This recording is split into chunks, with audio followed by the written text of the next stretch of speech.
Your tears is over, you weeping sacks of wool! Put some muscle into those pools! Ration your strength, dog. We have an ocean to cross. All right, you lazy backrout. Sigurd, what's our course? The sons of Ragnar established a settlement near the coast. We set sail from there. Bragi, sing a song to lift our hood. To rouse the gods! Inspire a mighty fart from Thor to speed us on our way! An ocean lies before us, Eivor, and on its far side, a new kingdom awaits. You know England well from your travels. I spent a season in their kingdom of Mercia, a temperate land, lush and wild. By now, the sons of Ragnar will have claimed its heart. Do we mean to join their army? They will join ours. In time, all of England will know of Raven Clan and the glory we brought to that fractured land. So to England, glory and destiny! To England! To England! For Valhalla!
In a lecture at the University of Cambridge, Dr. Sirka told a worried audience that scientists have few answers for them. Since the mass coronal ejection of 2012, the strength of the Earth's magnetic field has increased by a factor of 50,000. This has resulted in huge disturbances in radio and satellite communications, dangerous bands of radiation around the poles, and as we can all see from our window, an aurora borealis that never burns away.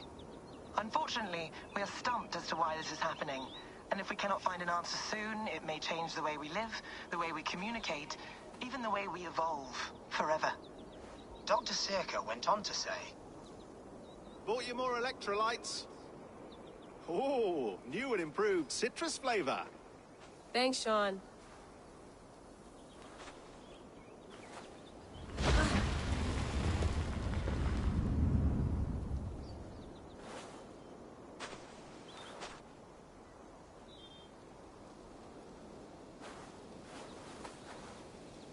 How do we fix this? How are you the key to everything?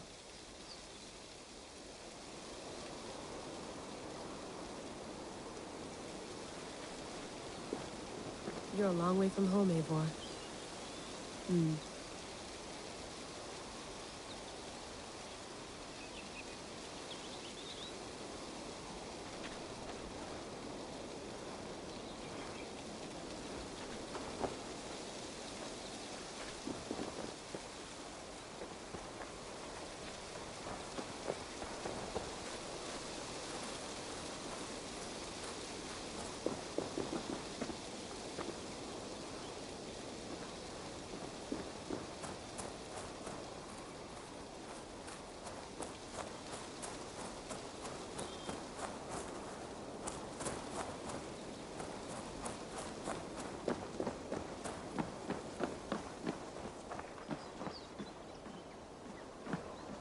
Beautiful. But it's not normal.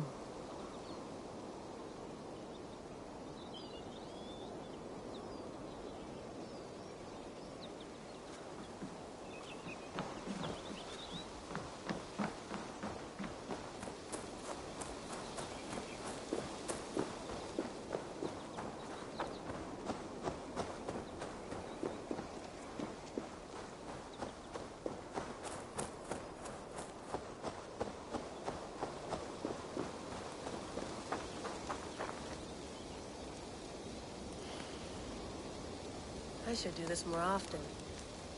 Relaxing.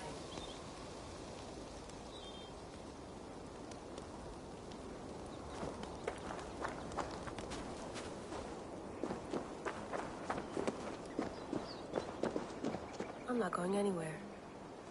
Not yet.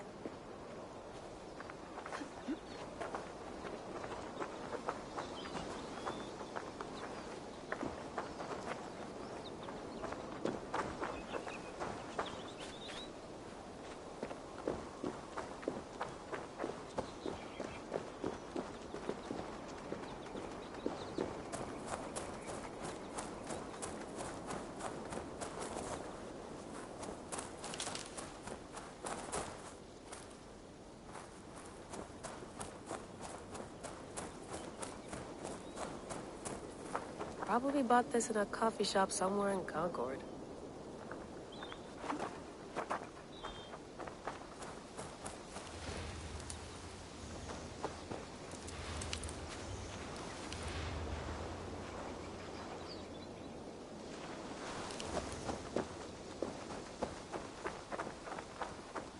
Someone's got mail.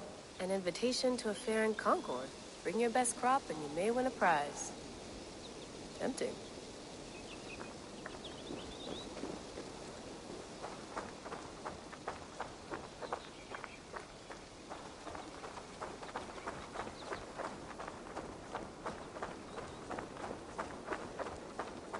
Layla, can't run away from this.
Oof. I'd rather walk into town than use this.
might be interested in this. Conversations that Bex and I had with Desmond back in 2012. December, I think. Just candid talks, that's all. We didn't square any circles or write any beat poetry. But he did have some interesting insights into his time in the Animus and what it means to be an assassin. Anyway, have a listen. You might find you and he had similar experiences, so, well, let me know what you think. Unless it's to tell me I sound like a total brat in these recordings. If that's the case, just say nothing. I mean, I did have a slight cold at the time I recorded these. That's probably why I sound odd. Anyway, okay, I'm done anyway, so turn off. Turn off. Oh, it's actually just a button. Sorry, here we go.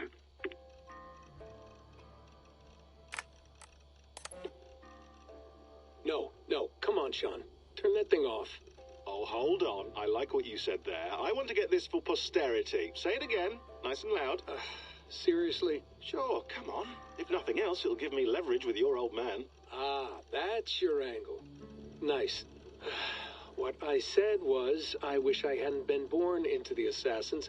I wish I had chosen this life. Is that good enough? Sure, but why is that? Because choice is the central idea of our creed. It underpins everything, right? It's about free will. It's about seeing the evidence before you and saying, yes, this is what I want. Or, no, this isn't for me. But when you're born into a group like this, or any other, like I was, you get mixed signals. You get told over and over again, this is what we believe. These are the rules. This is reality. No deviation. And if you question it, oh, they look at you like you killed a puppy. That's hardly free will. It's a weird irony when free will is your central belief, but nobody wants you to believe otherwise. I don't know how to say it exactly, but I always thought there was something self-destructive about our creed. If free will is the most important moral guidepost we have, we should be free to ignore it. To choose submission, for example. You know what I mean? Like, we should be free to side with the Templars, If it's really my choice, I could do that. Right. It's almost self-refuting. A democracy could democratically elect a dictator or choose to get rid of democracy altogether. Within our creed is the seed of its own destruction. That's what makes it powerful, I think. And fragile. Right, right. The more freedom you have, the more risky it is, you know? Anyway, my dad has mellowed over the years, but he was strict when we lived on the farm. He ran a tight ship. I never got the impression that I was free to choose my path forward. Our creed, our tenets, they were drilled into my head. By the time I was a teenager, I was following these rules out of a sense of duty. This was just what we did. That happens to a lot of organizations over time. A stagnation sets in, you know? A fundamentalism. Yeah. Following the rules becomes more important than achieving whatever goal you set out for yourself. And people start to lose sight of the reason the rules exist. That's called deontology, or a form of it. Following a rule for its own sake and not for the consequences it has. Yeah, but that feels backwards, doesn't it? Well, I think so. Following a rule is the easy part. Praying, taking a sip of wine, munching on a wafer. Rituals that give comfort. But that's just going through the motions. It makes people feel like they're doing something. When the hard work is, well, actually getting off your ass and doing something productive. I think people just want boundaries. Tight boundaries. They want to see the four walls that pen them in. I don't disagree. Anything outside that, anything that makes life more complex, that's scary. That's why I envy you. You chose this life. You went through that process and you decided, yes, I believe in this. Sure. It didn't stop me from being an insufferable know-it-all as a teenager, but I see your point. I would have loved to have been a know-it-all. I knew nothing. Not until you guys found me. Yeah. It wasn't until I met you, and Bex and Lucy, that I knew. I knew I wanted to be an assassin. Oh, thanks, Des. Come here. Bring it in, bud. I don't normally like touching, but I'll make an exception now. I am not hugging you. You sure? Because I smell very nice today. Can you just turn that off?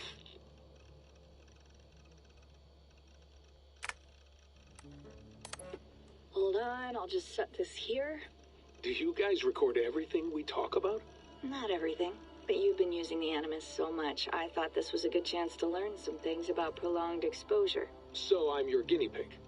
No, my guinea pigs are all dead. The Animus was too much for them to handle. Cute. Can I ask you about the bleeding effect? Any recent flashes? Any memories resurfacing? Yeah, the usual things.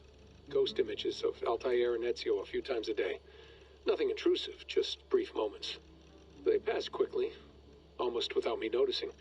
Like a figure in the corner of my eye. Or remembering a dream from the night before. I did have one extended hallucination a few days ago. It was Ezio. He was older, around the time he left Cappadocia. He was standing on the deck of a ship, alone. And through him, I could feel an intense regret or guilt.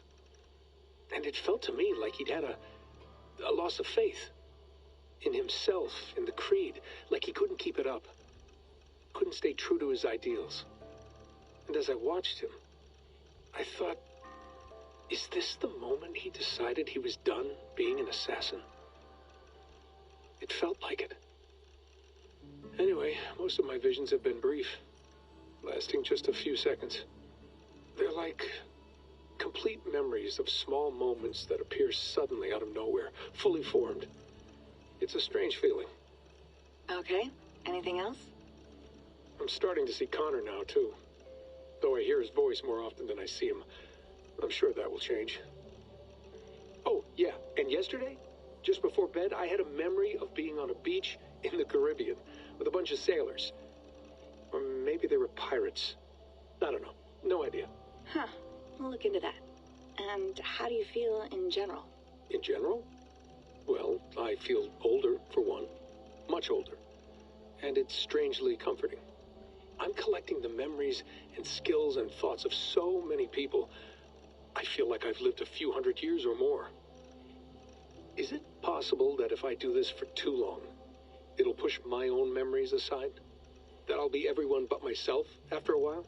It's possible. That's called identity substitution. It's happened before, but it's rare. And someone with your background shouldn't need to worry.